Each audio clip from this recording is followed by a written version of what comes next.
impeached until the House tells the Senate. And we're back, Mike Cernovich, Cernovich.com, here spitting some fire for you. This is going to trigger the fact checkers. They're going to try to fake fact check this. So I will tell you that if you flag this as fake, I will sue you because you're fraudulent and I'm citing my sources. So let's talk a little bit about the person who said this. First of all, the first person who said it this morning was Mike Cernovich, because I explained to you why Trump hadn't been impeached. And then lo and behold, does anybody know the name Noah Feldman? Lo and behold, Noah Feldman writes an article for Bloomberg. Trump isn't impeached until the House tells the Senate. And he says, according to the Constitution, impeachment is a process, not a vote. And you can read that article on Bloomberg.com. Noah Feldman, you might remember, is a witness for the Democrats, right? So Noah Feldman was literally a Democrat witness during the impeachment proceedings, during the impeachment hearing.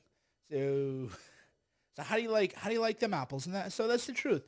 Now I'm going to explain to you why this is, and we'll go into a little bit of con law and why this works, and what makes it tricky. So people go, well, the House voted to impeach, therefore it's over. No, there's more to it than that. There's more to it than that. The House has to follow a process for impeachment to consummate. Sort of like in the olden days. You got to remember the Constitution's an old document, over a couple hundred years old, based on British common law. And, marriage is not consummated, right, until they have sex. So you'll hear this in law that something hasn't been consummated. And that's the way impeachment works, is that if the House does not send over the documents to the Senate, then there is no impeachment. How can that be? Because the Constitution is a very peculiar document. It is unique in every sort of system of governance that we've ever had, and most people don't understand it. So the Constitution, you'll always hear, I've done some common law lectures before where I've explained this, where you look at the structure and the text of the Constitution. The structure of the Constitution is the powers are delegated to the judicial branch, the executive branch, which is the president, and the legislative branch, which is Congress, House of Representatives, Senate. And then if you look at the legislative powers, you see that the sole power to impeach belongs to the House. The sole way to have a trial is with the Senate. So they're mushed in together. So the question is, if you can't have a trial in the Senate, then do you have an impeachment, right? How do you have an impeachment if you can't try it in the Senate? You understand what I'm saying? Pelosi is saying that if she doesn't get what she wants, then the Senate can't try the impeachment. But that would be invalid because the sole power, this is in the Constitution, the sole power to try impeachments belongs to the Senate. So Pelosi says, you can't try the impeachment in the Senate. She doesn't have that power, right? So the Senate is saying, okay, there's nothing for us to try. The reason there's nothing for us to try is because he hasn't been impeached. This is an issue people are struggling with. And to Noah Feldman's credit, he was a Democrat impeachment witness. This is not a right-wing conservative commentator. Noah Feldman's very far left. He testified in support of impeachment for the House of Representatives. He does not like Trump. He wants Trump out. But the Constitution, it is what it is. So I'm reading from him, right? So he goes, strictly speaking, impeachment occurs when the articles of impeachment are presented to the Senate for trial. Do you understand that? Do you understand that? This is, again, a liberal law professor at Harvard. Even though Mike Cernovich was the first person to talk about this, it just goes to show you how I just know a lot about a lot of subjects. People, people wrestle with that. Like, how can I be so, good looking and have such great advice on life and health and fitness and nutrition, cigars, and just know all the stuff, and then also know all the stuff about common law? The issue is I've lived a long time, people, and I've lived very aggressively. I'm 42 years old, and I've gotten a lot of miles out of this life. I've lived 3 or 4 lives into one. I've broken all the big stories and, done common law, published common law scholar, litigated case. I've done it all. And most people don't even know that I was a second lieutenant. Graduate officer candidate school, graduated basic training, AIT, honor graduated AIT, 31 uniform was my MOS. I don't even think you can have, that's how old I am, right? 31 uniform's not even an MOS anymore. Signal Support System Specialist, Fort Gordon, Georgia. So I lived a lot of life, in 42 years. I mean, man, I feel it sometimes, man. I feel the miles. I put a lot of miles on this body and on this mind. And because of that, I just know things that other people who talk about it don't. So again, back to Feldman. Strictly speaking, impeachment occurred and occurs when the articles of impeachment are presented to the Senate for trial. And at that point, the Senate is obligated by the Constitution to hold a trial. Now, what would make a fair trial is a separate question, and that's complicated. And it's definitely complicated. So here we'll read Feldman again. If the House votes to impeach, but doesn't send the articles to the Senate or send impeachment managers to carry its message, it hasn't directly violated the text of the Constitution, but the House would be acting against the implicit logic of the Constitution's description of impeachment. So what I want to talk to you just in terms of like common law and why this is complicated is, should you see how it says the implicit logic of the Constitution? When you really study the Constitution deeply, it's almost like a religious document. You're parsing over words, you're parsing over text, you're parsing over meaning, and you always look to the structure of the Constitution. And because many things in the Constitution aren't explicated in a detailed way, that's also why people like to cite the Federalist Papers and whatnot, because that sort of gives you a sense of what they were thinking. Hold on a second. I'm just trying to get my laptop here not to go, battery not to die. So you look to the structure, and the structure says, well, the House has its power to impeach, but it has to the Senate has a trial. So if the Senate can't hold a trial, there's no impeachment. Do you understand? So I'm trying to put these, because this is unprecedented. That's why a lot of people are trying to use analogies. People are like, well, the House is like they indicted him, but there's no trial. No, there's no analogy. There's no analogy because there's nothing else like this process. Analogies only work when things are similar. So you can say, well, the prosecutor indicted you, but he never took it to trial, but you were still indicted, right? No, that's an analogy. And that analogy has no applicability to a sui generis, a one-of-a-kind scenario. Impeachment is a one-of-a-kind, right? There's no other precedent for it. It's just one-of-a-kind. It's in the Constitution. The House gets to vote to impeach. The Senate gets to try the impeachment. And if Pelosi's saying you can't try the impeachment, when it's the Senate has the power. It's in the Constitution. The Senate has the sole power. It says that in the Constitution, the sole power. If Pelosi's saying you cannot try the impeachment, when the Constitution vests that sole power, or delegates, as you often hear, delegate is a word you'll study in common law, then the Senate, there is no impeachment, because if the Senate can't try it, it doesn't exist, right? And that just is a point that was missed by, pretty much everybody. I remember when I brought it up this morning, people were, really attacking me and everything. And then Noah Feldman, wrote that article. But yeah, I was the first one here. I wrote about it. I explained it all. I said, because the House is refusing to send the articles of impeachment over to the Senate, there are questions as to whether the impeachment itself is valid. I got attacked for that. As always, I get attacked for things where, I'm right. And then it turns out that I'm right again. So there is no, right? It's just, if the Senate can't try it, there is no impeachment. And that comes, again, not from Mike Cernovich, although I was, again, the first person to talk about it.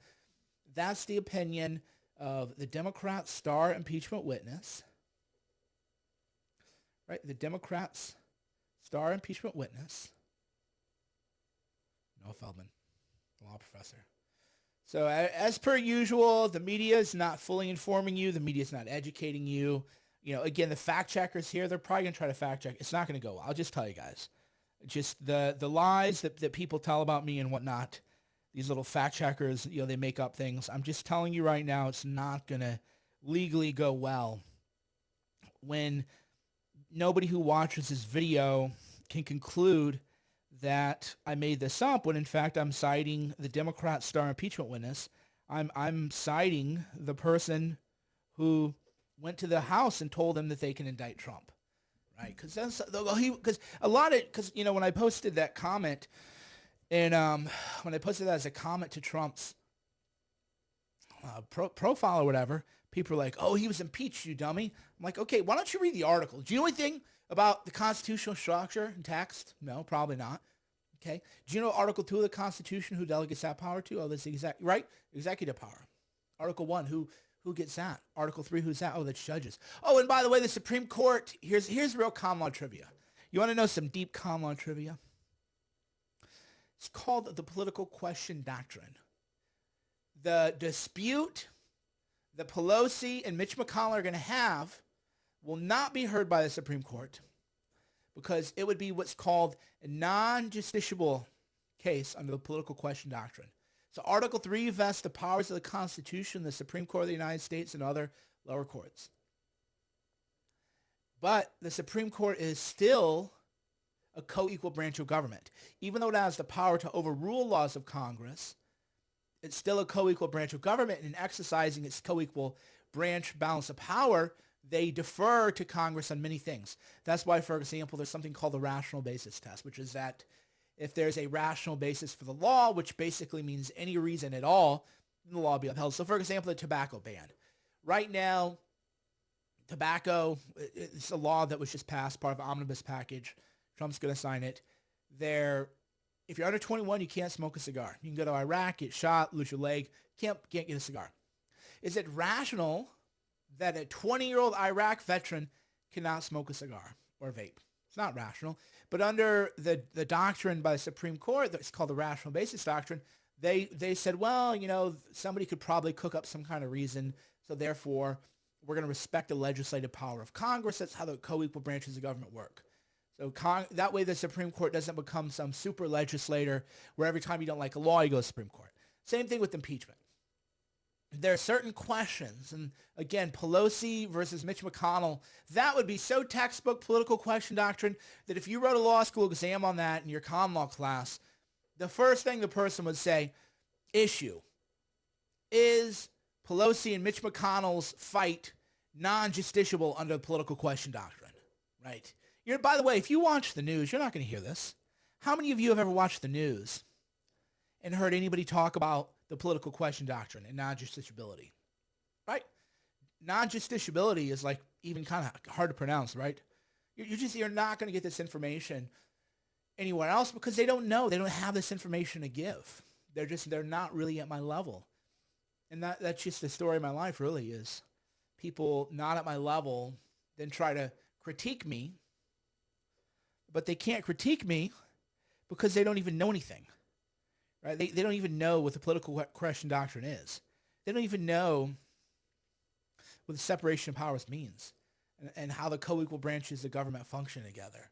And then they try to fact check me or whatever, and that they usually just end up looking, not particularly intelligent. In any event.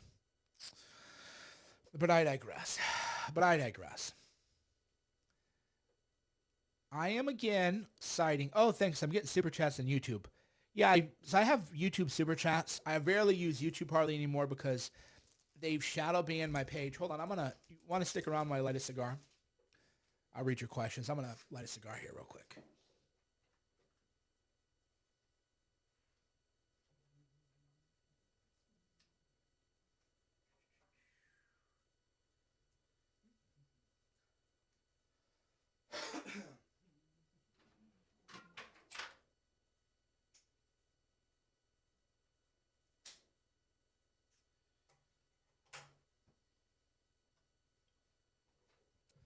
And we're back. Yes, I have super chats on YouTube. YouTube shadow banned my page so much so I barely stream to it. So because of that, in a way that's how YouTube psyops people is rather than outright ban you, right? Rather than outright ban you, what they do is they just shadow ban, and then you're like, oh God, do I really want to go on YouTube for 1,000 views? Is it really, worth my time? And that's how they beat people. They it's kind of tricky, but it works. I don't want to spend a bunch of time to get 1,000 views on YouTube or whatever. Whereas then if they outright ban you, then you can be like, oh, I'm being censored, this is terrible or whatever. Instead, what they do is they just try to make you look unpopular. They're just like, oh, nobody watches videos. It's like, dude, I'm in public. I get stopped every day in public. I can't walk New York half a block. 15 selfies. When I go out, like, I'm always like hunched down, so I can just. So what YouTube learned is you shadow ban people, don't show their videos to anybody, and then you're like, ugh. It's a lot of work, for 1,000 views, 2,000 views, 3,000 views. Do I really want to like go through the hassle for 2,000 or 3,000 views? Not really. I used to get 50,000 views, and then overnight, it is what it is. Anyway, that's just my long way of saying, if you're on YouTube, hello. I'll read your comments. Be sure to like and subscribe, even though they're going to unsubscribe you. Right? You can go look. My subscribers are like totally like flat. And it is what it is, right? Am I reading any? How you doing, Ryan? Good to see you. Ray, am I reading anything good right now, Mike? I just finished a bunch of books, and I have a bunch of new books that I'm about to read. So the answer is I'm in between books, but I have Paulo Coelho. I got the book set. He wrote The Alchemist, which I quite liked. Another book called Hippie I liked. I finished reading Diamond Age recently. I got on a tear. I got on a real tear, and I'm reading Kindle books. Actually, I read a lot. I read so much now. Though it's kind of hard to filter, when I'm reading a book or when I'm reading a, what do you call it, YouTube articles. So Nick says, the opposition media calls non-justiciability a constitutional crisis because they're too basic that we can resolve laws without lawsuits. Right, so if the Supreme Court says they're not going to intercede, in this dispute between McConnell and Pelosi, then they're going to, they'll go, oh my God, the Supreme Court's got to resolve it. No, they don't. This is, adults. Nancy Pelosi's 80, McConnell's 80. If they can't work it out, what's the court supposed to babysit us all?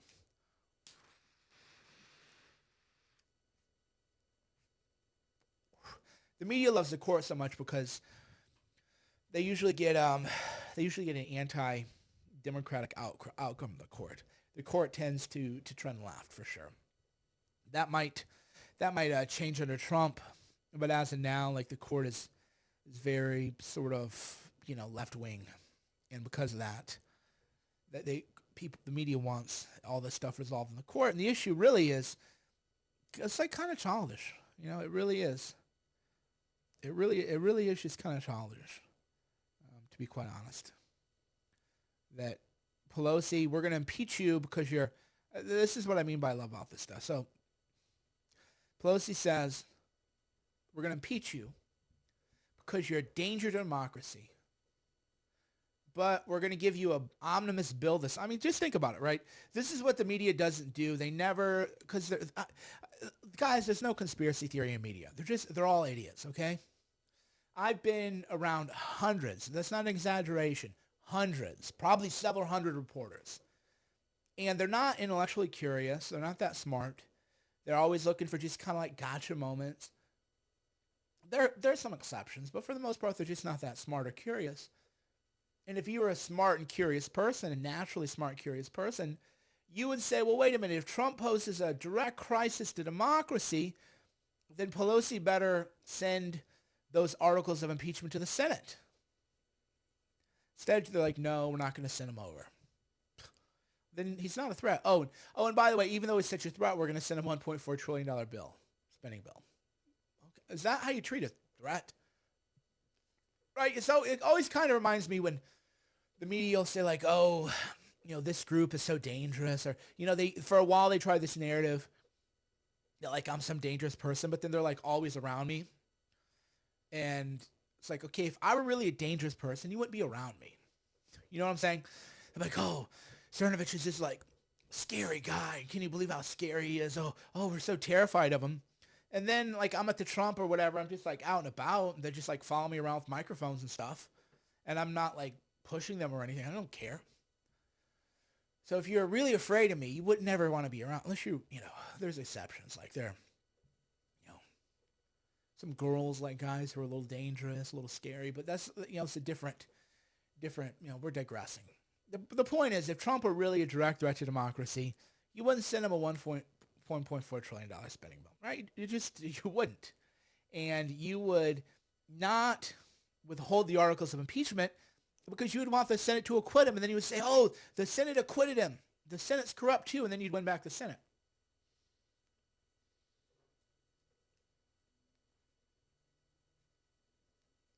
Right? I mean, am I right or am I right? Am I right or I'm right? Because think about it. If Trump were truly a danger to democracy, you would want to send those articles of impeachment to the Senate, and then when the Senate voted to acquit him, then you, being the Democrats, would say, the Senate, that's how bad they are. We got to get it. We got to get rid of the Senate. We got to turn the Senate blue wave. That's what you do, right? You want to give, in persuasion, you want to give people, your adversaries, the opportunity to look bad. You understand what I'm saying? If you want to persuade people, and you think that your side is right, moral, and just, and you want to persuade people, then you want to give the adversary the opportunity to make themselves look bad. So, for example, if a person came up to me, shoved me, people might say that I would shove them back. I'd pick them up. No, I wouldn't. If you shove me, you know what's going to happen? What's happened to people before? I get you arrested. So if you want to, because I want the people to know that the real violence is happening on the far left. The real violence are the people who hate Cernovich. Cernovich is a peacemaker. Cernovich is a wisdom bringer. Cernovich is a knowledge giver. Cernovich is a lover of humanity. So for me, I'm happy to give you the opportunity to make yourself look like a petty criminal, to make yourself look like a petty thug attacking me, attacking a father of 2 daughters. I want to give you that opportunity, right? And then that's just how you win. That's how you win the war, the information war. Make them like that. For example, that Washington Post reporter yesterday tweets out Mary impeachments. That was incredible. When I see stuff like that, I don't get angry. I love it. I'm like, wow, thank you. Thank you for showing the people who you really are, right? That's the way I view it. You want to give people the opportunity to show who they really are. I'm thus grateful for that Mary impeachment or Mary impeachments or whatever tweet. I think that was phenomenal. I think it was fantastic. And I'm really am, and I'm not being glib. I'm truly supportive of that. By the way, are you people going to Cernovich.com every day? If you're reading, if you're watching right now, are you going to Cernovich.com every day? Because you should. I do a lot of writing there, not just about all the common law wisdom and everything that the media doesn't want you to have, but also just about life, man. Life stuff and current affairs, book reviews. Have a bunch of book reviews on there, book recommendations. That's at CERNOVICH.com, Cernovich.com. You should be checking this site out every day. And I keep it very family friendly. There's nothing, there's nothing off color. There's nothing, mean there. It's just all very by the book, safe for work, completely safe for work. No scantily clad men or women on there, whatever. Laura says, love and appreciate you, Mike. Thank you. Thank you, Laura. Love and appreciate you too. I'm getting a lot of, here we go. Somebody says, dude still hasn't figured out how to turn his microphone up. My microphone is actually quite up. So maybe you don't have good speakers or something like that, but my microphone is up. Plenty, actually. I don't scream.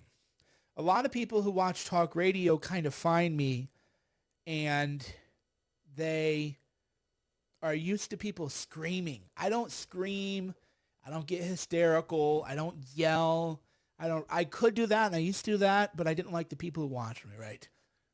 I could do all that, but then my audience would be people who like to just scream and ran away all day, And that's just not who I am. I'm a mellow guy. I like to read books, go to the gym, hang out with my daughters, smoke a cigar, just contemplate life. Just think about the world, our place in it, how amazing this world we live in, this time we live in. Contextualizing myself as a individual atom, but also as part of this massive global brain, this massive hive mind, and how we're all connected, and how we're sending out our spiritual energy. Like right now, I'm sending out spiritual energy to people. They might not think it that way because they try to discredit me. They're like, oh, talks about energy all the time or whatever. Talks about energy all the time. Yeah, but when you talk to someone, you can feel the energy, you can feel the vibe.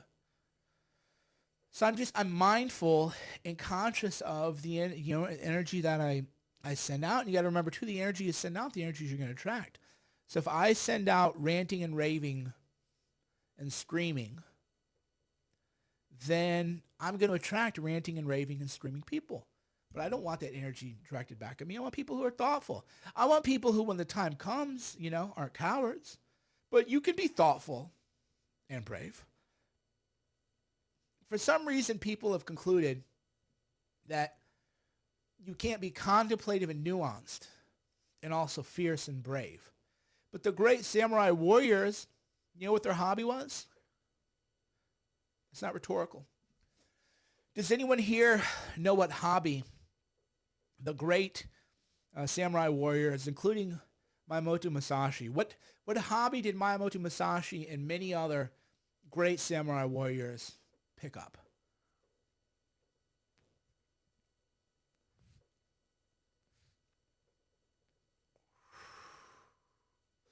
Calligraphy. They picked up calligraphy. Calligraphy is a very distinct art form, brush strokes, and they also took up painting. So the greatest warriors in the world would pick up painting, poetry, writing. The way of the warrior, according to Miyamoto Musashi, probably the greatest warrior of all time, is a twofold way, that of the pen and of the sword. This is a quote from the Book of Five Rings. If you actually study these great people, always pretend that they're what I call, they pretend to read The Art of War. People say, oh, it's like The Art of War. And then they'll quote something. You haven't read The Art of War multiple times. Apply it to your own life. The Book of Five, because if you've read The Art of War, you'd have read the Book of Five Rings. And you'd have read the Hagakure. You've read the other great classics. And in the Book of Five Rings, the final lesson is the way of no way. People say, well, how can you have the way of no way? Well, when you live it, you know. But until you live, it's just energetic vibration. Like I could feel right now, as I'm talking, I can just feel myself one with the energy of the universe, right? I don't even feel like I'm pushing the energy in a direction. That's what I mean by energy is I can close my eyes and I don't feel that I'm pushing energy forward, and I don't feel that the energy is pushing me back. That means I'm completely aligned with the energy of the universe. Now, there are times, of course, where you do just want to push back from the energy, There are definitely times where you need to push back the energy to the simulation. You want to reset it. There's times for that too. And then there's times you just feel, this is what freaks me out about, not freaks me out, but is, a little cumbersome with people is that you've never felt like the world was pushing you back. If you've never felt that way, you've never lived. You've lived in denial of your own spirit, your own energy, to the point that you've never felt the world pushing back against you. You've never felt that sort of, oh man, I'm been pushed down or I've been pushed away. That's just energy pushing against you. And sometimes you direct the energy a different way. Sometimes you become one with it, become formless. And then other times the energy is, because sometimes the energy is some satanic or demonic, you got to push back against it. Right? That's how you're and it's never ending. You're always It's like you're walking around and you have these antennae everywhere, and you lift them up, and then you can just kind of like feel the energy, moving, and then it'll move you. People don't like to talk about that kind of stuff because there's a lot of reasons. Primarily, it's because people have rejected their spirit. They read a Richard Dawkins book once, so they read an atheist book once, or they read Reddit once. Or the flip side is people like my parents. They believe all energy, unless you believe in Jesus Christ, they believe all energy is witchcraft, right? You have, therefore, two different diametrically opposed pillars or poles when it comes to energy. You have the atheists who don't believe there's any energy at all. That's why most atheists are like dead inside, right? How many times have you met an atheist who you just feel like this is a vibrant, living person? They're very bored. They're very boring people. They're just kind of robotic, soulless, right? They don't have any spirit. They'll never do anything great. They don't do great music. All they can do is cry about religion. And then the flip side is you have people who just believe that any discussion other than their traditional religious discussion is, somehow bad. And then you have people who are just sort of plugged into this great hive mind.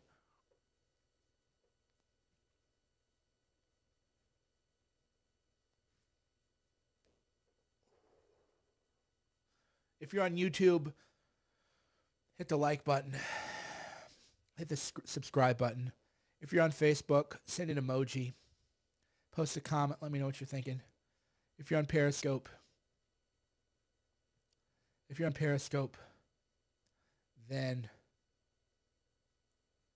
let me know what you're thinking. What's on your mind? What do you people want to talk about? Cernovich does not smoke marijuana. That's I don't. I had a couple months ago, maybe. A friend of mine had like a THC vape or something, and I took a couple hits of the THC vape. But I don't smoke marijuana. I don't have any marijuana in my house. I don't have a vape of any kind. I do smoke cigars intermittently. Sometimes I'll smoke one a day for a month straight, and then I'll go 2 months without smoking. But I haven't had wine, for example, for 10, 15 days. Throughout the year, I always take a couple weeks off. No alcohol, just to see, does my life improve without wine, right? Because you always want to make sure. Wine and other intoxicating beverages are, it's a dance with the devil, so to speak. And a lot of people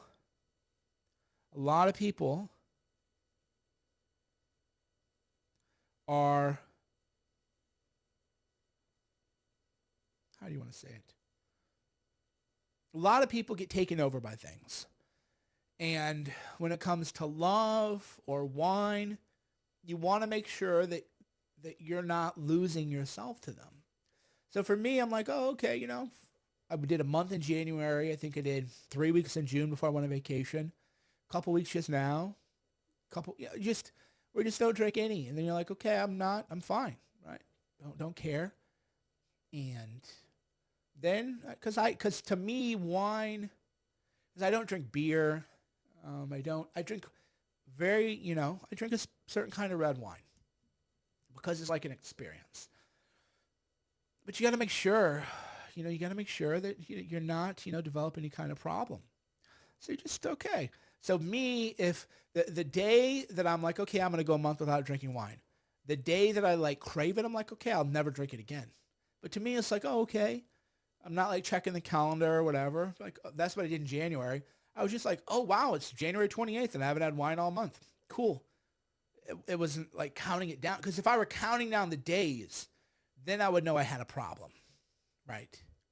If I were counting down the days like it was a cheat meal or something, then I'd be like, okay, bro, you can never take another sip again.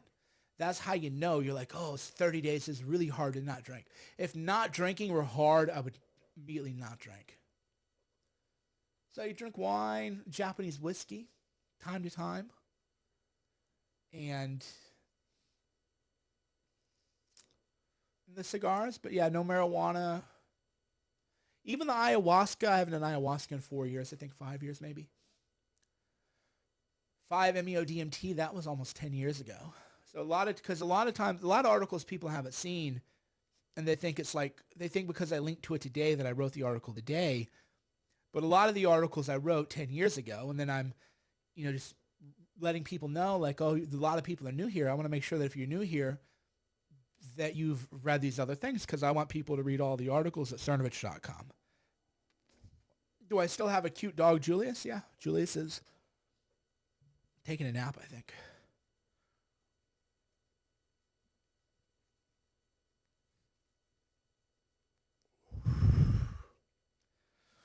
Somebody said,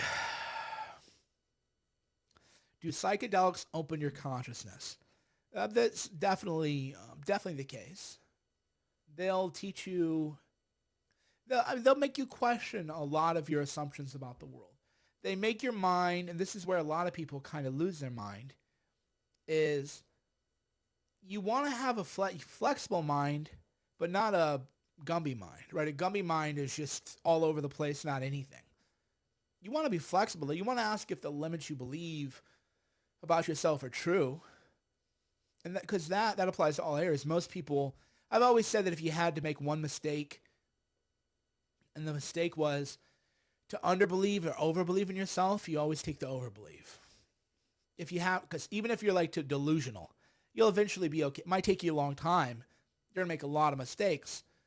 But if I had to choose for humanity, I would just have people believe in themselves too much. Because eventually you play the game long enough, you're either going to win based on skill or you win based on luck, right?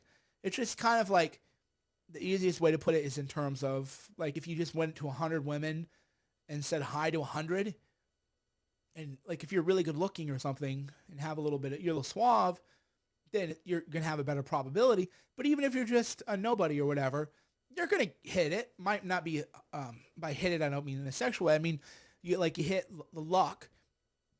And so if you just said, oh, I believe if I talk to 300 people, I'll meet somebody great who likes me too, you're going to. It might just take you 500 instead of, it might take one guy 5 people. Like me, it might take, 3 people I have to go up to. It might take someone else 10. It might take somebody else 500 or 1,000 even. And that's fine, but the idea is to overbelieve in yourself, to just believe that you can't fail. Even though it's delusional, right? It's delusional to believe you can't fail. And that's where, and I talk a lot about this if you've watched my mindset stuff and whatever, it is objectively untrue that you won't fail. You're going to fail. It's just going to. But believe as if you'll never fail. Believe as if you can't fail. Oh, but if I fail, then if you fail in an objective sense, if you don't believe you failed, you just keep going. You just keep pushing forward. It's like it didn't even happen, right? See, this is the difference. It just, you believe, even, you want to believe things about the world that are helpful, right? What I teach people is the truth, but when I deviate from the truth, I explain the nuance. So here's what I mean by that. If I told you that you will never fail, I would be lying to you, because failure has an objective meaning. Failure has a meaning, right? You can go into a dictionary.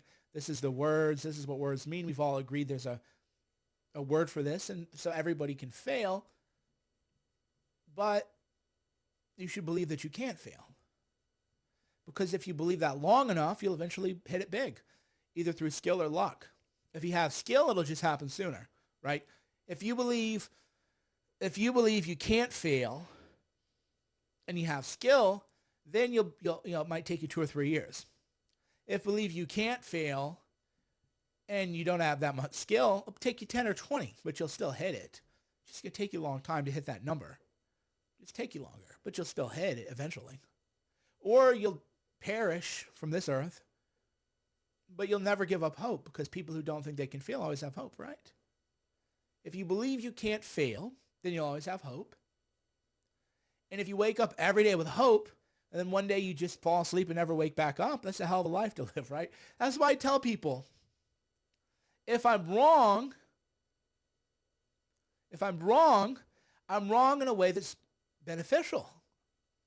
I'm wrong in a way that has you waking up feeling great aspirational, hopeful. I'm going to hit it today. If not today, I'll hit it tomorrow. Maybe the next, I'll hit it in a year. You always have that belief, and if you hold on to that belief and live by that belief, eventually it'll happen. But if for some reason, through bad luck, you just end up not waking up one morning, then you always felt good about life. You're always going forward. You're always living in a positive, aspirational way. Even if I'm wrong, I'm right. And that's where the thinking that the Western man and that the atheists don't do well is the paradoxical thinking.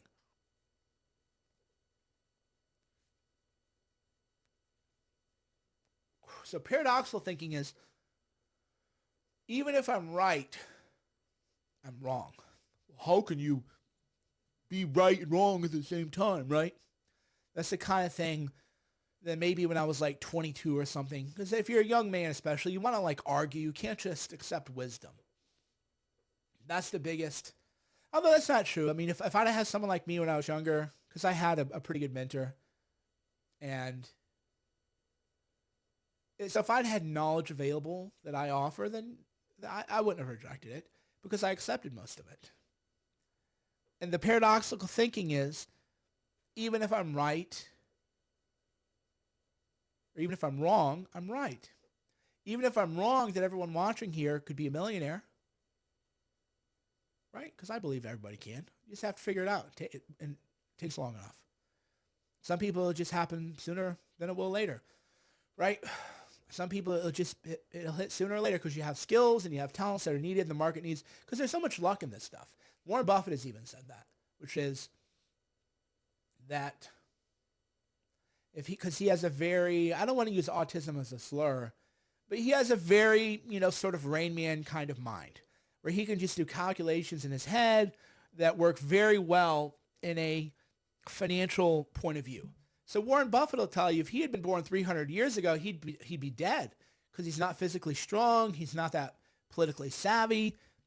He's not that good looking. He's not that great. He's just not a charismatic person. But he has that kind of Rain Man mind where he can do all these like calculations. He's multi-billionaire. So there's always an element of luck. People don't like to talk about that, though. There's always an element of luck. If I didn't have the internet, I would probably hate the world. I'd hate my life probably. I would be one of those people like Thoreau, the massive men lead quiet desperations, because I probably would have had a job from someone else, probably would have had kids too soon with a woman who was, wasn't compatible with my, my needs. Because one thing you learn on the internet, but you don't learn in real life, is that it's okay as a man to say, this is how I expect a relationship to be, right? That you don't learn that in church. In church, you're told that you have to just bow down pretty much. So for me, I rewire my brain in a lot of ways. So I'm very lucky. And because of that, the internet and everything. So if the internet didn't exist, I don't know. It would have taken me a lot longer to find my stride probably. I would have been, I didn't find my stride. I'd done well in life, but I really found my stride in like 35. And that was because of the internet. I'm just not the kind of guy who would want to, supplicate, play the game, so to speak. You got to play the game. Just not. So there's luck.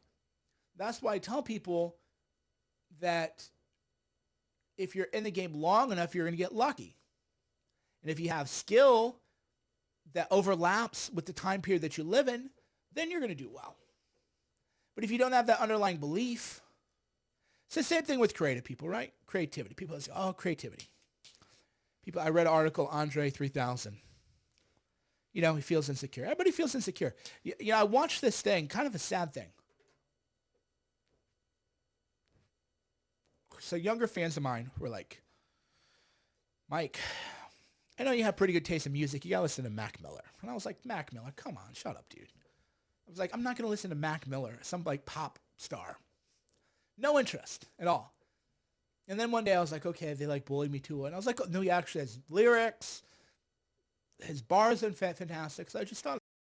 Then I watched an NPR tiny concert with him where he performed a song, and then in between the break of the song, you could tell he was just like an awkward little boy. It was the most, I think, revealing moment that I'd ever seen, maybe amongst most famous people. He gave a song, and he was like, oh, I think I'm supposed to talk now, but I don't know what to do. And you could tell he's just very awkward. And so I just knew right there that he's a very insecure person. You're like, well, how can somebody who can perform for 100,000 people feel insecure? Well, you can be insecure about intimacy. Do you understand? You can feel, because it's a different kind of vulnerability.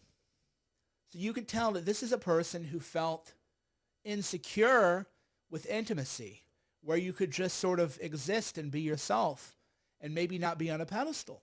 So people have all these issues. This is all just fundamental mindset issues, fundamental beliefs about the world that people don't really have. If you have the underlying issue, though, and you do stay in the game long enough, it'll work out. But if you give up, I've met people with fortunes and businesses you would not even know exist, right? Like, one thing when people think about business, they're like, business, what is, it's just like right here, there's cellophane. There's somebody probably is a billionaire off of this, right? Like, and right? That's what I mean by business. People think it's such a there's like techniques and margin, supply chain. There's a lot to it than that. But there's probably like a cellophane mogul you've never even ever heard of. Probably living the best life in the world too, because he's filthy rich and nobody even knows who he is. He has the best of all worlds. If he wants to go in and pop bottles and be famous for a night, he can do it. He can sort of buy the attention, and otherwise he just goes about his business. You never know who the guy was. And it's like that. It's like that for everything, really. But people, people lose sight of that, or people don't. I don't know. I think most of it just people aren't taught. The reason I know that is because I had to learn all this stuff piecemeal. And I'm a good learner. I'm a good learner and a good curator. That's why people read me. I'm able to curate well. People are like, how do you find these articles? How do you find this? Because I'm just curious, right? I'm only a good curator because I'm just a curious person. I'm trying to figure things out in this world. And I've had to put all the stuff I've talked about, I had to cobble it together from thousands of sources throughout the history of the world.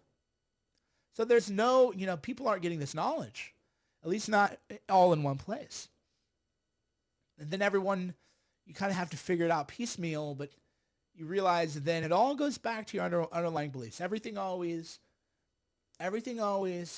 reverts back to your own mindset, to your own beliefs about yourself and your beliefs about the world. And the beliefs about yourself is believing in yourself. And the people believing in yourself is not enough. Everybody knows that, but if you believe in yourself, then you'll do things. That's where, again, people will try to jump, right? You say something, might like fight you over it. And the answer is no, but if you wake up and you believe in yourself, you're not just going to lay around in a state of Zen believing in yourself. There are certain processes that you start to play, little dominoes you tip over, right? Like you tip over dominoes. So if you wake up and you believe in yourself, when you're in like a dingy apartment though, you'd be like, I'm an amazing person. Why do I live in a dingy apartment? I must not be applying myself well. Well, I don't know this. I need to go learn this skill. That it's like a cascade.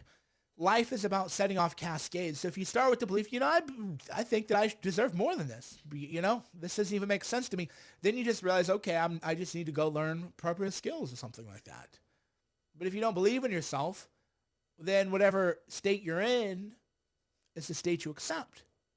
Because you don't believe that you deserve more, that you should have more, or more importantly, that you're capable of more. When I say like you deserve more, I don't like that phraseology, right? You deserve more because there's an entitlement to it. I prefer you're capable of more. You're capable of more. Because you deserve more means give it to me, whereas you're capable of more, and because you're capable of more, you'll be able to get more. And you deserve more necessarily follows as a corollary from you do deserve it because you're capable of it. You don't deserve it for no reason. You deserve it because you're capable of it. Now you're not living up to your capabilities. And if you have that belief, it's just about whatever you want to do in your life.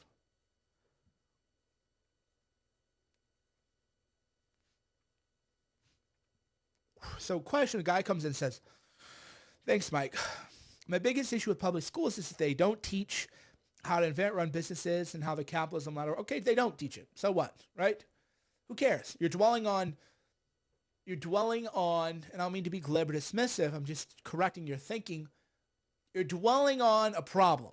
Okay, they don't. We know they don't. I just said they don't. We all agree they don't. Now what? You got to learn it yourself. How do you learn it? Go read about 100 books.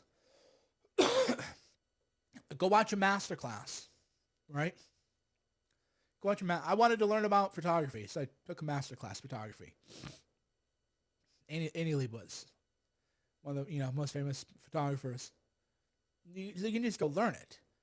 And what holds people back is they meditate on the problem and not the solution. They meditate on, well, nobody learns this. Nobody learns this, and so I'm blocking people. You shouldn't smoke. Well, you shouldn't come over here and tell me how to live my life. How's that? How's that for you? Don't come into another person's lounge and then tell me how I should be, because I didn't buy an ad for this. You clicked on it. That's where, again, like the mass entitlement comes in, is if I buy an ad for you to watch my videos and then you come in and, try to tell me how to live my life, like, well, I did intrude on you. I did intrude on you via an advertisement, but I don't advertise these streams. This is just, we're hanging out in my house and you're going to come in and tell me how to live my life. And the problem with that is that that's the kind of person nobody wants to be around. Do you understand? That's the mistake a lot of people don't get, is you really think I'm 42, I've never heard that cigars are bad, and you're just bringing down the wisdom. In a way, I like to think in terms of, that's your contribution to the discussion. Your contribution to the discussion is cigar smoking is bad. Wow. Mind blown. That's your contribution. So you want to think sometimes maybe you should have, better contributions, or maybe you should just mind your own business rather than tell people things that are obvious. Someone says, since I started following, sort of my life has gone up 1,000%. That's true. It's energetic, because the more you're around me, the more my energy is transferred into your consciousness, and then the better your life becomes, because your own patterns of behavior, your own patterns of thought, because your patterns of thought dictate your patterns of behavior. Your patterns of thought change, and then your patterns of behavior change. Because I can't tell all the people who read me the right thing for them specifically, because everyone's in a different position.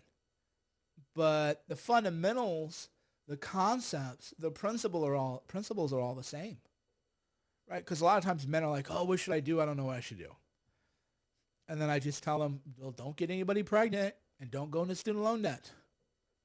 And a lot of people find that unsatisfactory, but it's just like, sometimes the best advice that you can give a person is, hey, don't dig yourself into a hole. Because if you don't know what you want to do, then you're in the flat ground. So then why would you dig a hole and then go underground? You're suddenly, by being in the hole, you're going to learn how to get out of the hole now, back to the flat ground where you just were, when really you want to think about mountains to climb, and the only mountains to climb. Yeah, I always laugh too. Yeah, Ghost Eye says, a person who about smoking, I smoke cigars, and I always tell people, I've posted my cholesterol levels on the internet. You can go read my blood work. You can go to cernovich.com, search term blood work, and you can see my cholesterol, my fasting glucose. I'm a healthy dude. Go post your blood work, right?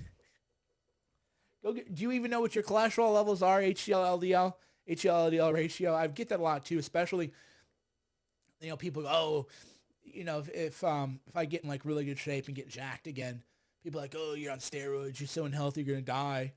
And I'll be like, I know my blood work levels, bro. Do you know yours? Probably not. And that's what I mean, though, by people, they're operating at such a low, there's a term called like non-playable character, NPC. They're operating at the lowest level of, society told me this. Okay, great. Society told everybody that. You're not really educating people. You're just replicating the mind virus in your own mind and trying to make sure other people have that sort of mind virus. And that becomes frustrating. to people. All right, what do we got going on here? I'll read some of your comments now. If you're on YouTube, like and subscribe, even though they're going to unsubscribe you. Blood pressure, I got it done. It was really good. I'd have to check my form for that though. I'm more into because blood pressure is so relative to like where you just were. So if you if you run into the doctor's office and get your blood pressure, it'll be higher. But I've never really had that. Never had that. Somebody says, I'm loving your Twitter lately. Are you trying to purge people who get emotionally triggered by? Yeah, I do cleanups, right? So I do a lot of cleanups on my Twitter, which is again counterintuitive to a lot of people, right? It's counterintuitive to a lot of people because everybody thinks they want more readers, but I read you too. So if you insult me, I read that. And then I think, well, I don't want people who insult me. Or if you are upset that I don't worship the person you worship, then I don't really want you around, right? I don't want you around. I don't need you around. Why should I have you around? Because I read you too. And from time to time, I mean, if I were just a total, pandering to people, I'd have over 1 million followers. 500 and some thousand is too many. I quit keeping track at 300,000. I used to monitor followers, and it's just 500,000. I've 500 and whatever, more than 500,000. It's just, to me, not even real at this point. I don't even know how to comprehend it. And I don't need that many of everyone, right?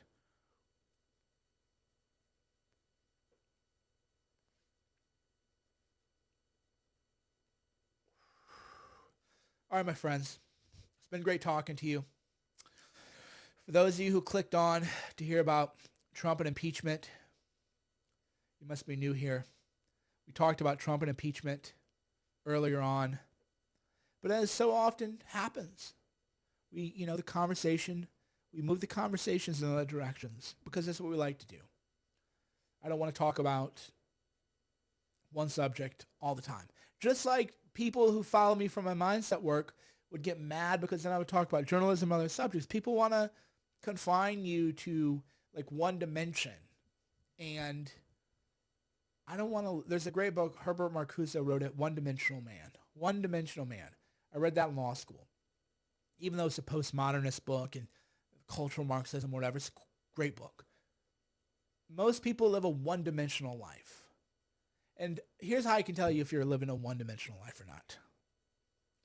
You're living a one-dimensional life if I can predict your behavior based on your demographics. Right. That's one-dimensional. People who live three-dimensional, four-dimensional lives, they'll surprise you. I didn't think you would ever be into that. That's when you're living an interesting life. Is people would say, and it could be anything. It could be your garden. It could be an anabolic steroid using gym bro, but you have bonsai trees. That'd be interesting, right? But if you're a gym bro who plays, vision, in the works of sales shop and plays video games and drinks with the bros and has, fornication with women, there's nothing wrong with that, but that's one-dimensional. You're not breaking out of the mold. You're living exactly as everyone in your demographic would work. If you're a girl and you're going to brunch all the time, oh, you're a brunch. Oh, that's fascinating. Nobody goes to brunch. It's just so unique, right? And people who are multidimensional would be like, oh, you're a hot girl who has a garden. You garden. You'd be like, that's surprising. Or you're a gym bro who writes poetry. That's never thought about that. That's how people are breaking out of that one-dimensional thinking, because the one-dimensional thinkers live exactly at you're stamped. Okay, this is a guy. So if you take me for example, this is a guy, and this is how he's going to live. right? And then you would say, okay, I'm a, conventionally attractive guy, probably gonna have a, wife, couple kids, work a normal job, conform, want sports on the weekends probably, and I can't even imagine, that would just be the conventional thing. Go to the bars or whatever. I don't go to bars unless I'm with friends or something, and even then it's very rare. The one dimensionality is when you contain multitudes, you reject that. The transcendentalists were so interesting. Do I contradict myself? Very well, then I contradict myself. I'm large, I contain multitudes. That's how you want to live, is you realize you don't have to just be one person. So, for example, even if famous people have this, you're a musician or an actor and you hate Trump. Oh, there's a surprise, right? They think that's like brave. Whereas, that's just because you're one-dimensional. You're not living a full, and I bet you those people are conformists in everything they do. They're not interested. You don't even want to talk to these people. They'd bore you to death because they can't break out of the mold that they've been stamped into doing. And then the same thing is true of, conservatives who annoy me when I'm like, oh, why don't, conservatives ever do protests? We got jobs. No, shut up. My friends are liberals. They have jobs too. Liberals protest. Conservatives don't. I don't know why.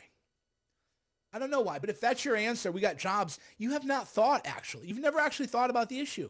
You're just repeating what a bunch of people have said.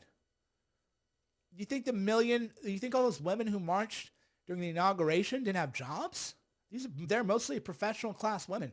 Now, the answer could be that liberals tend to work in more professional or administrative jobs where you could take a couple hours off of work and you're not going to get docked pay. Whereas if you're an hourly worker, you got to work your 8.5 hours, and that's just the way it is. And if you leave 2 hours early, you're not going to get paid for those 2 hours. That could be it. But the answer wouldn't be, well, we have jobs and they don't. No, the answer would be you have an hourly job and your time's strictly monitored, and because of that, you can't take 2 hours. And that's it. That's an answer. There are answers, but when you're just repeating what I would expect a traditional, conventional person to think, you're not interesting me, you're not interesting anyone. You're just a one-dimensional character. You've been sort of stamped, right? You've just been sort of stamped. This is like who you are. That's the one-dimensional life. I don't like one-dimensional people. I like people, they surprise you. Never would have thought that about you. Never would have imagined that. That to me is how you're breaking free from the categories of thought that we're all pressed in, because we're all put into, categories of thought. And again, I'm not attacking brunch necessarily. I'm just saying that if, you're at brunch every weekend, that's just, you're not really breaking free from it. That's just what everybody, in your social class. They're like, oh, you're a 25 to 35-year-old, girl, woman, and you're going to brunch. That's just what people do. Oh, you're a guy and you're watching sports on weekends. Okay, that's just like what you do to make it, gender neutral. Is, oh, you're watching sports. You're watching the big game, all fired up. I don't want sports. That doesn't mean sports are bad. I'm just saying that if you're a man and you're watching sports on a Sunday, that's like that was carved out for you. Why do you like that? You're probably taught to like that. You're indoctrinated in that. You're enculturated in that. You were just told that's what like real men do. I call it bacon and boobs masculinity.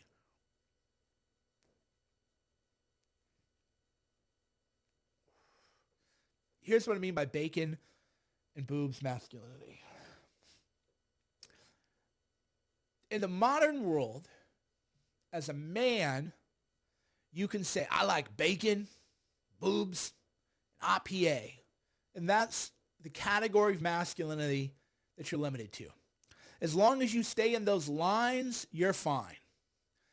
But then say, I don't like monogamy. Now you're in trouble. Whoa, whoa, whoa. Now you're a freak or something, Now there's a problem.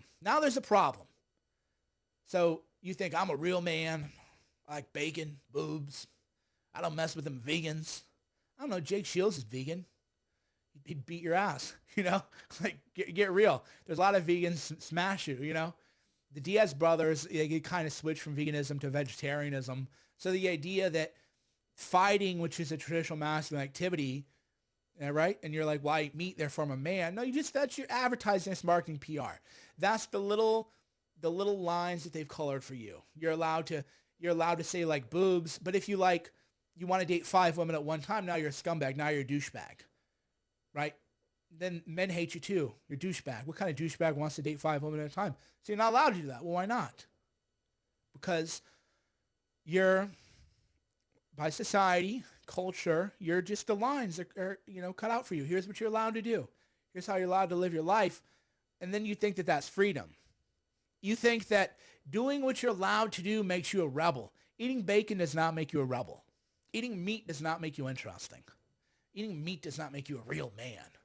Saying you like boobs, oh wow, you're so edgy, controversial. That is what society's allowed you to do. But then tell people you're, a bigamist, or that you're a vegan bigamist, and you're like a traditionally, classically masculine man. Then watch people freak out. Because you're living outside of the lines that have been colored for you. And of course, I'm not insulting people who eat meat. I eat meat. So obviously, I'm not saying that veganism is the way to do it. I'm just saying that you're living a one-dimensional life. And Marcuse talks about that in the book One-Dimensional Man. You're living the corporate consumerist cultural life. They want you to eat meat. It's consumerism. They want you to watch TV and watch sexualized images and beer commercials. They want you to drink IPAs because that's the industry behind you. They don't want you to stay home and meditate and drink a lot of water. There's no money in water, but they'll let you drink bottled water too, or maybe you can carry a little jug. Oh, look at me, I'm so eco-friendly, eco-conscious or whatever. That's what everything is about. The one-dimensional life is, right? That's the one-dimensional life. Is living as a capitalist consumerist culture would allow you to live. Like me, I'm wearing a quote-unquote name brand because I got it at Costco, right? I don't wear logos, but this was like, I don't know, the whole outfit was $30. So, if I were going out in public, maybe I just put a marker on it or something, because I don't even like to represent the corporate culture. You almost never see me. This is probably the first time you've ever seen me with the logo. Think about that. Think about when's the last time you've ever actually seen me with a logo? Because I don't like to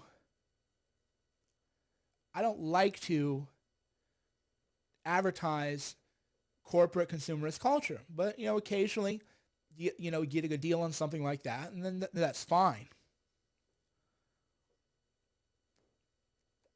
Right? Then it's fine, but that's where breaking free from consumerist culture.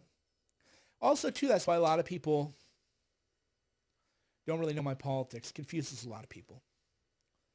Because I support capitalism because it's the only way to live that actually works.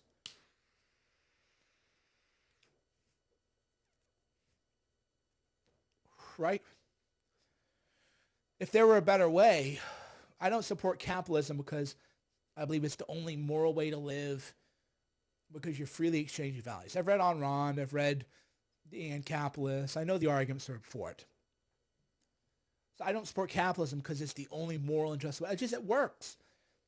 And it works because of who we are, but that doesn't mean I support consumerist culture. I'm not out there trying to tell people to get your swag on and buy expensive clothing and shot around or whatever. I want people to look nice. I want people to wear clothes that look nice. But I want people to wear clothes that look nice where they're not participating in consumerist culture. You just present yourself sort of a certain way, right? Someone says, is there a point to this pep talk? Well, the point is that you're blocked, because it's not a pep talk. It's just a conversation. And, oh, hey, Ali. I see Ali's here. How you doing, Ali? So the point is you don't belong in here. You can go to the bar or something. Go to the bar, eat a plate of nachos. Look at girls across the bar, but you're too afraid to hit on, right? That's also, too, what I love when people come in and try to, insult me on these streams. Go to a bar and look at people you're afraid to talk to. But then you want to come here and talk this way, right? Go. You want to be so, so cool. You want to be Mr. Cool Guy. Go be a cool guy. There's all these attractive women, men don't even hit on them anymore. I used to think, because women be like, oh, guys don't hit on me. And I'd be like, oh, come on, man. Don't fish for compliments with me. But then I would be with them, and no guys would hit on them. And I wasn't with them in a way that was like making it look like we were together. I was just socializing with them, in groups. And I was like, wow, that's how like men are. Men are not making moves. Or if they do, they get really wasted and they make like a very clumsy, this is coward. We live in an age of cowardice. And a lot of that is cultural because men are told to be cowards and, everything else. So there are reasons for it. But that just goes to not being a one-dimensional person and not living the way that you're told that you have to live.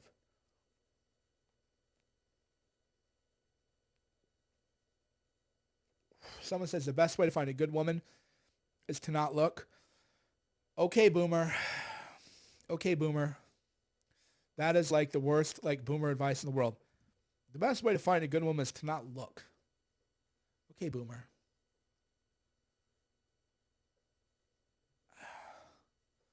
Some people. It's like saying the best way to find a great job. Or the best way to get in really good shape. Don't go to the gym. Best way to get a good job is don't apply for jobs. Now, that doesn't mean, you have to look in the right places. People say, oh, I can't meet anybody. I'm like, you go to church? No. Okay. Right? This is what I,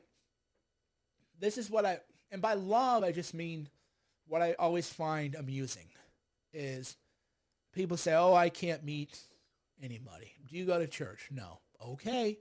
Why don't you go to church? I don't know. I'd feel awkward. Okay. So you don't want to meet people. Or you want to go to some loud bar, throw darts.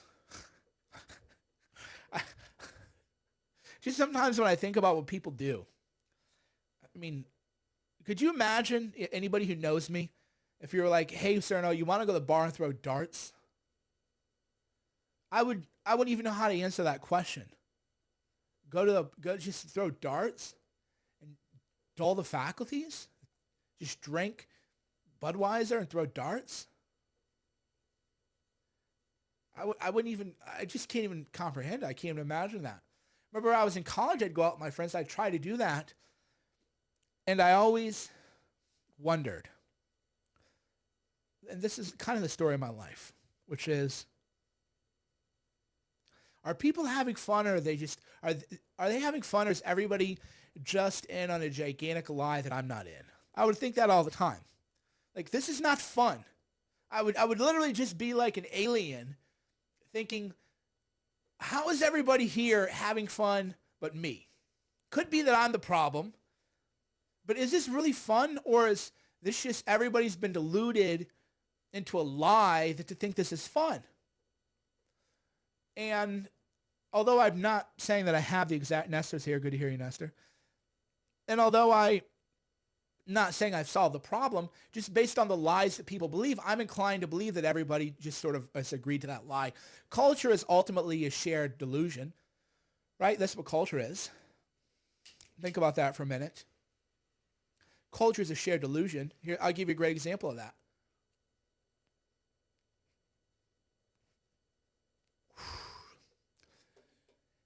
Here's what I mean by culture is a shared delusion. If I went to an event and I were wearing a petticoat and long white stockings and a white powdered wig, if you didn't know me, you would think this is a crank. This is a crazy person, right? But if you went back to the founding of this country, that's what everybody wore. Fashion is an example of culture as shared delusion. It's the most stark example. And then you dig deeper and you see how many of the rules we have are just a shared delusion or a shared agreement. Fashion's the easiest one. If I went to a black tie event wearing this, it'd be mortifying, right? People would think I insulted them. The host would be like, why would Cernovich come in and insult me like this? And I would be like, I'm not insulting you. I don't have a tuxedo. I didn't want to rent one. I don't feel comfortable in them. They just kind of, rub against you. I just don't like tux. But it would be like an insult. Everybody there would be like mortified. I can't believe that you would do that. Well, why? Because there's a shared delusion that tuxedos look nice. And quite frankly, they do look nice, but how do you know they look nice? Well, because you see aspirational figures like James Bond in a tuxedo, so therefore tuxedos look good. So you're indoctrinated to believe that tuxedos look good. So do tuxedos even look good? Maybe, maybe not. You don't even know. They might. Or maybe we've just been enculturated through the use of glamour in advertising and movie and media marketing to believe that tuxedos are glamorous because we've been shown glamorous people in them, and therefore when we wear them, we feel more glamorous and we feel like we look better, and now we're in on it. Maybe. Maybe not. I don't know. That, though, is how, we're always thinking about life, though, and how we're always sort of approaching life. Is how are we living or not living in the shared delusion? And then what happens when you step out of that delusion? You know what I'm saying? You step out of that delusion. Everybody sort of agreed to this is the way you're going to live. And if you don't live that way, or you've rejected that shared delusion, then what happens? Well, then you feel weird. Why do you feel weird? Because that's your brain. You've been programmed to feel a certain way. One thing I don't like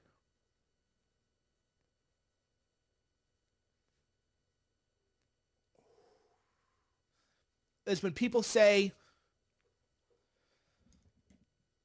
sticks and stones may break my bones, but words will never hurt me. Cute. I'll give you a choice. I don't want to say me because they'll say I'm threatening violence. This is clearly hypothetical, just to show how stupid that is. Words will never hurt me. Here's how stupid that is. Here's how stupid it is. You have a choice. I'm either going to punch you in the stomach and knock your wind out, where you can't breathe and you're flailing around, but it's in private.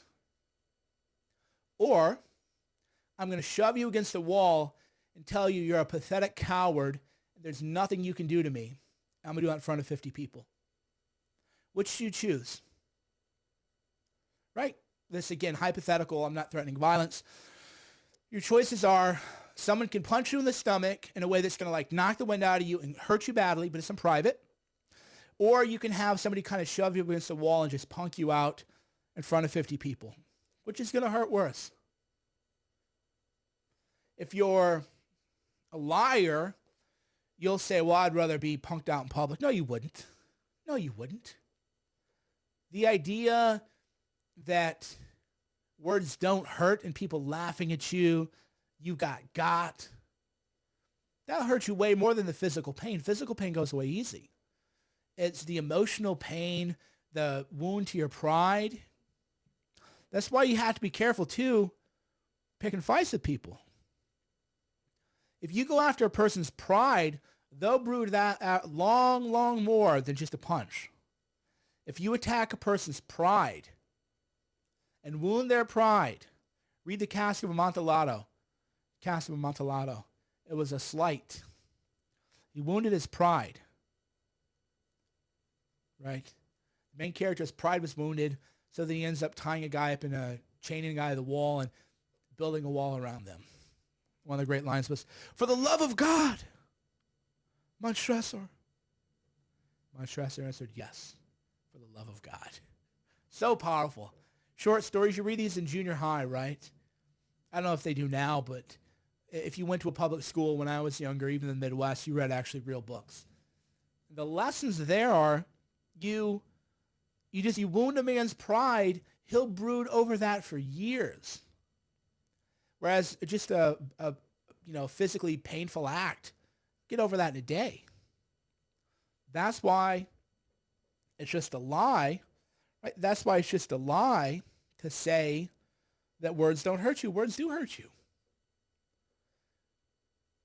words hurt more than physical, unless we're talking a machete in your arm. They're varying degrees or whatever. But like a really hard punch in private would wound people much less than being just publicly humiliated and called out. It's just a fact.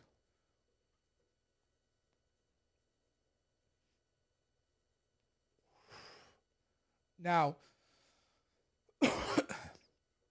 the left takes it too far and says, well, because the right, or not the right, because I'm the representative of the right. The conservatives say, oh, words don't matter. They're just words. No, you're not. You're trying to hurt someone's feelings. And you're just being dishonest by claiming you're not. And then the left will say, well, words are violence, and therefore you can't say anything.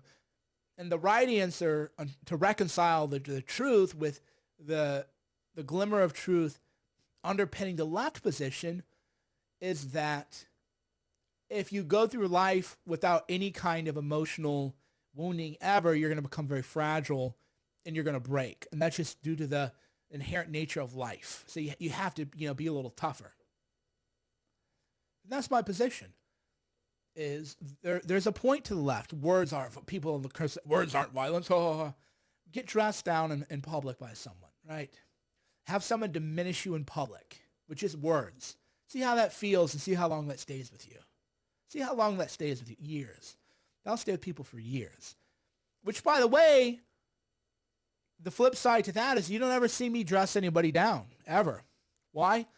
Because if I dress someone down in public, that person's more likely to kill me than somebody getting a fight with, right? So for me, if you ever see me, and the closest that ever came was a guy was at Trump, D.C., and he asked me for a favor, and I said I'd help him out, and then he was just being real pushy, and I just said, hey, man, you're breaching boundaries or whatever. You just, but that's as close as I've ever come. It's just like, hey, man, you're out of line. You're just breaching boundaries. But I would never try to diminish the person. That person will come get you 10 years. They'll never get over that. Whereas if it's just a garden variety fight or something, people get over that fast. People get over that so fast. Hold on, I gotta block a couple people. I have some people insulting Ali, so I gotta block the person insulting Ali. Somebody has a 1488 in their username. We gotta block them. Somebody says I'm drunk or high. I'm actually neither. I'm drinking tea, herbal tea, and smoking a cigar. For that matter, I haven't had any. I might have some wine tonight, but I haven't had any wine in over 2 weeks. Someone says, are you a Bush kid? You have the same. Yeah, I got that a lot, actually, when George W. Bush ran for office. Now I was 22. People would say I look like a young George Bush. Wayne Dupree's here. Always good to see Wayne. How you doing, Wayne? If you're on Facebook, be sure to like the stream. Subscribe to the page. We're all talking about life, people. We're just talking about life, man. We're just hanging out right now. Finish this cigar.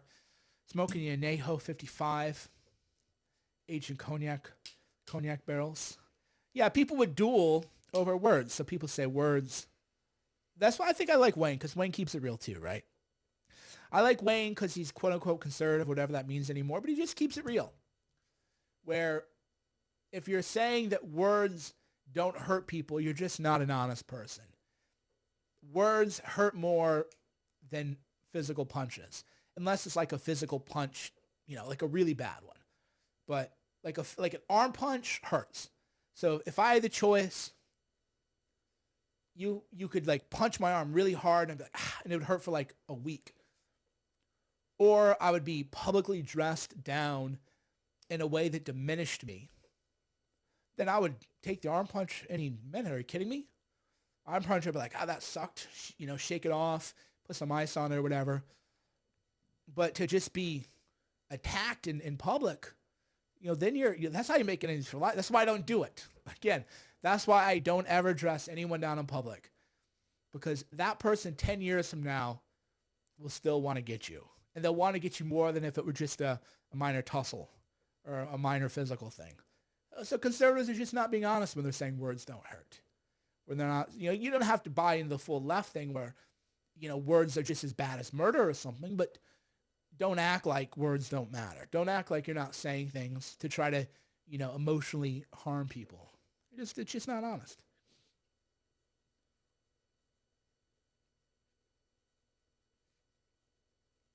Someone says I'm way hotter than Bush. It depends. I'm developing a more stately look. As I transition, I am 42 now. I turned 42 recently.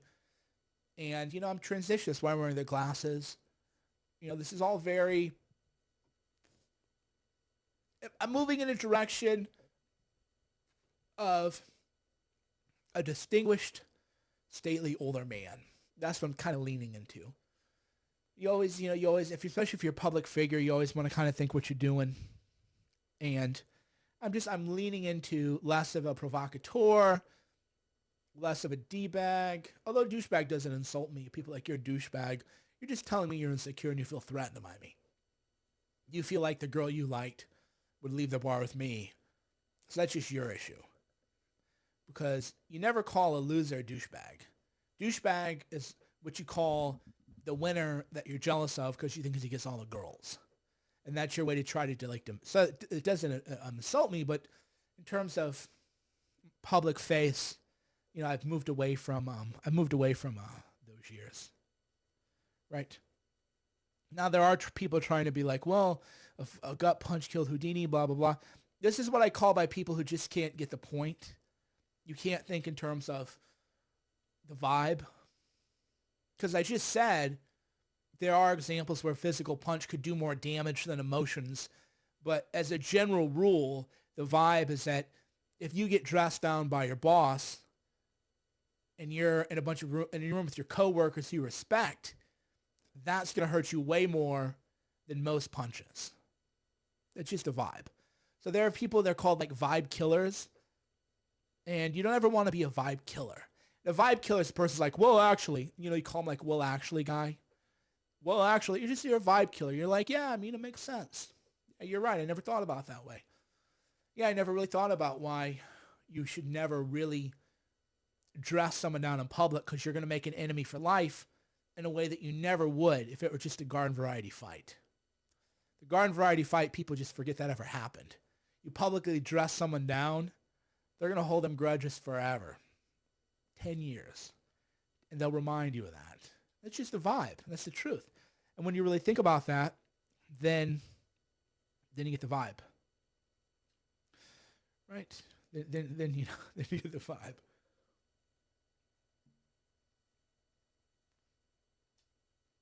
Vibe killers. You never want to be a vibe killer. That's another thing people can't really understand is they'll like kind of insult me or something, or they'll be like a little nasty in a comment and I just like won't let them come to my events. They're like, I can't believe you banned me from an event. I'm going to buy a ticket. I'm like, you can't even buy a ticket because you'll kill the vibe. You'll kill the vibe for everyone. Oh, I've been sitting too long. According to the YouTube, be sure to like this video, by the way, and subscribe. According to the YouTube, I've been streaming for 87 minutes. I kind of feel, oh, you hear that crack? Oh. It's about time for me to go on a rumble roll. I have a lot of old injuries. I've been done some things. I'll say that I pushed my body pretty hard over the years. So Wayne turned 51. He looks great. Yeah. Wayne's looking great. There's hopefully see Wayne at CPAC and at the Night for Freedom, DC. But if I sit for too long, just things start to settle in and I have to go rumble roll.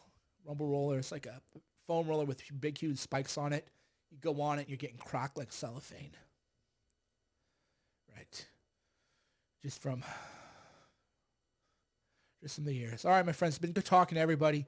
I'm going to go do some foam rolling, some rumble rollering. As always, you can go to cernovich.com.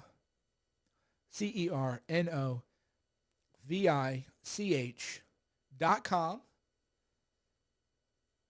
We'll talk more.